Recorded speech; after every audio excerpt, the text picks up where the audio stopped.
चलिए और अब सीधा रुख कर लेंगे राजधानी भोपाल की ओर, जहां वंदे मातरम के 150वें स्मरणोत्सव समारोह में मुख्यमंत्री डॉक्टर मोहन यादव शामिल हुए हैं। वंदे वंदे आज के वंदे मातरम कार्यक्रम में खास करके 150वीं जयंती के अवसर पर 7 नवंबर 1875 आनंद मठ नाम के उस अमर साहित्य में जिस भाव से ये रचना हुई, बंकिम चंद्र जी ने जो रचना बनाई, बाद में हमने अभी थोड़ी देर पहले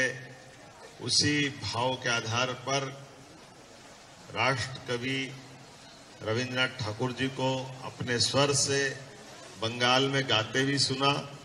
और जैसा कि हमारे माननीय अध्यक्ष जी ने बताया, माननीय अध्यक्ष जी, माननीय मंत्री विश्वास सारंग जी, माननीय हमारे सांसद आलोक शर्मा जी, माननीय विधायक रामेश्वर जी, माननीय विधायक भगवान दास सन्नानी जी,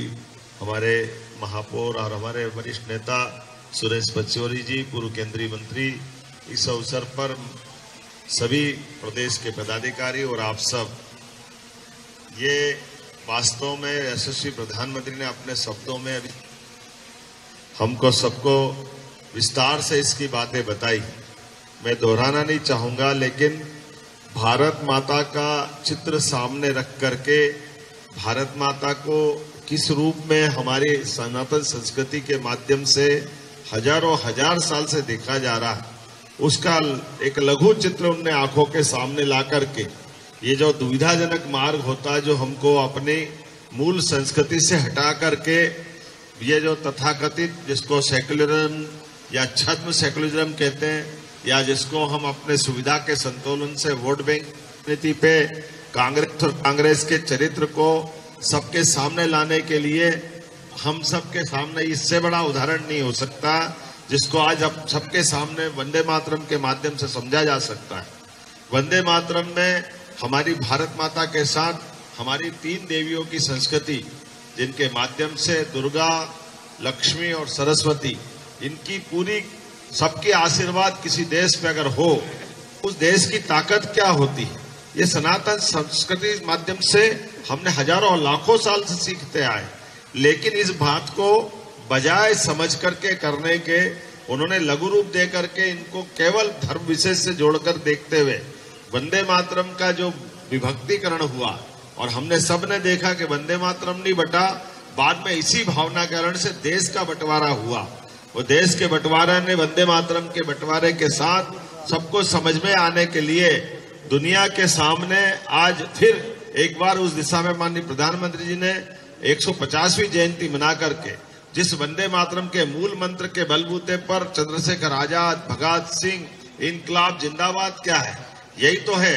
नेताजी सुभाष चंद्र बोस, तुम मुझे खून दो मैं तुम्हें आजादी दूंगा, ये क्या है, ये वंदे मातरम ही तो है। चंद्रशेखर आजाद या भगत सिंह या तमाम जितने क्रांतिकारी, पूरा स्वतंत्रता का आंदोलन जिस मूल मंत्र के बलबूते पे चला, 1875 में बनने वाला गीत, वास्तव में इसकी भूमिका तो 1857 में बन गई। हम सब जानते कि 1857 के समर में रानी झांसी से लगा करके पूरे देश ने अंग्रेजों के खिलाफ सशक्त अपना संघर्ष किया।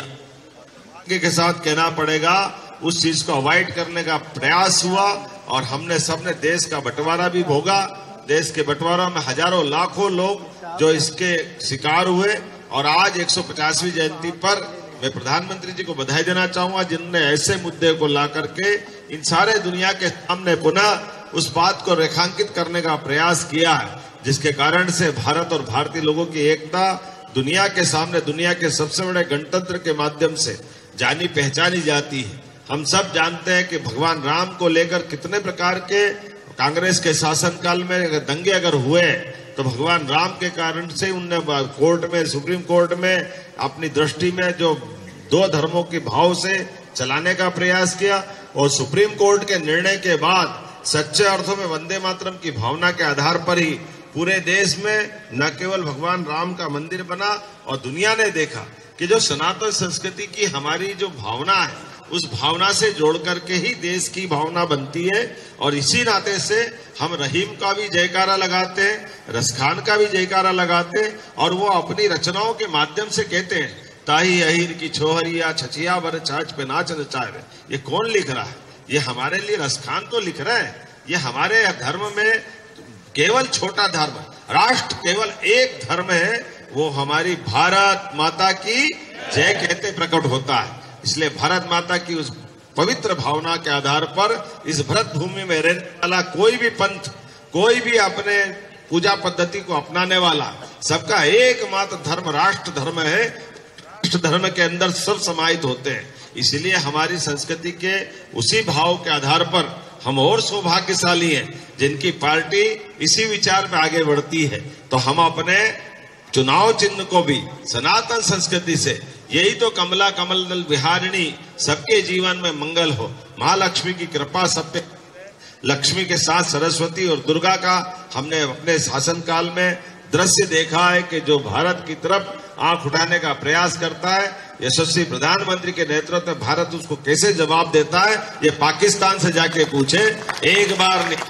2 बार नहीं, 3 बार। ये हमारे शासन करने का तरीका भी है, ये हमारे काम करने का, सोचने का तरीका भी है। और ये जिन बातों पे हम अपनी पार्टी के मूल तत्व को जड़ों से जोड़ करके भारत की तरफ देखते हैं, ये उसका प्राकट्य भी है। आइए हम सब वंदे मातरम के मूल भाव को समझते हुए इसी भाव के अंदर आज 150वीं जयंती मनाने के लिए 7 नवंबर 2025 से लगा करके 7 नवंबर 2026 तक 4 स्टेज में ये कार्यक्रम होगा। अभी का एक दौर रहेगा जो लगभग 8 से 10 दिन का रहने वाला है। आज पूरे प्रदेश के अंदर हमारे अपने जिलों के अंदर एक साथ कार्यक्रम हुए, कल ग्राम पंचायतों के कार्यक्रम होंगे, परसों स्थानीय शासन के माध्यम से नगर पालिका, नगर निगम, नगर परिषद के कार्यक्रम होंगे। बाद के काल में किसी स्थान पर बैंड की प्रस्तुति के माध्यम से वंदे मातरम के कार्यक्रम होंगे।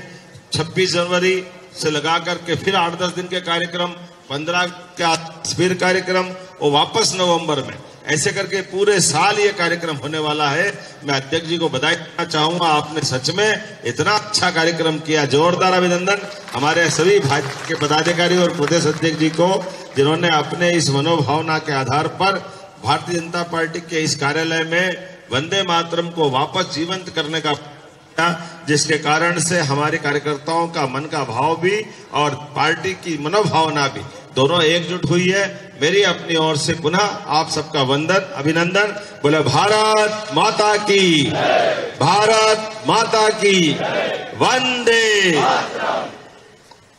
धन्यवाद सम्माननीय मुख्यमंत्री जी। आभार के लिए मैं राहुल राजपूत जी को आमंत्रित करता हूँ।